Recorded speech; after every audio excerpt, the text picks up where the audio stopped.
بسم اللہ الرحمن الرحیم۔ آج کا میرا عنوان ہے کیا خانہ کعبہ اپنی جگہ سے کسی ولی کی زیارت کو جا سکتا ہے؟ دور کے مقام پہ کو جائیں اور خانہ کعبہ کو اس کی جگہ پہ نہ پائیں تو کیا کریں؟ اس کے تعلق سے دارالعلوم دیوبند کے دو فتویٰ ہیں۔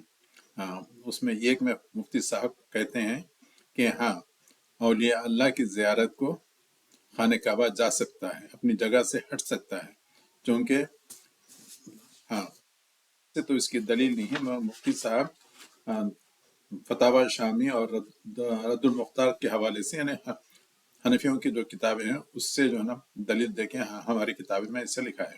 یعنی مفتی صاحب اس کا انکار تو نہیں کر سکتے کہ ایسا نہیں ہو سکتا، میں کہتے ہیں کہ ہاں یہ ممکن ہے۔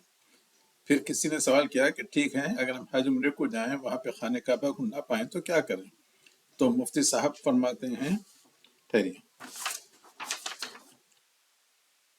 تو ہاں مفتی صاحب فرماتے ہیں نیک لوگوں کی زیارت کے لیے کعبہ کے جانا اور اپنی جگہ سے ہٹنا ممکن ہے۔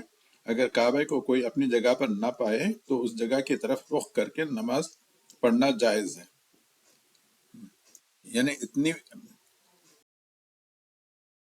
کہ اپنے متہین کے قول کو یہ لوگ انکار نہیں کر سکتے، اور کہتے ہیں کہ ہاں خانہ کعبہ اپنی جگہ سے جا سکتا ہے۔ لا حول ولا قوت الا باللہ۔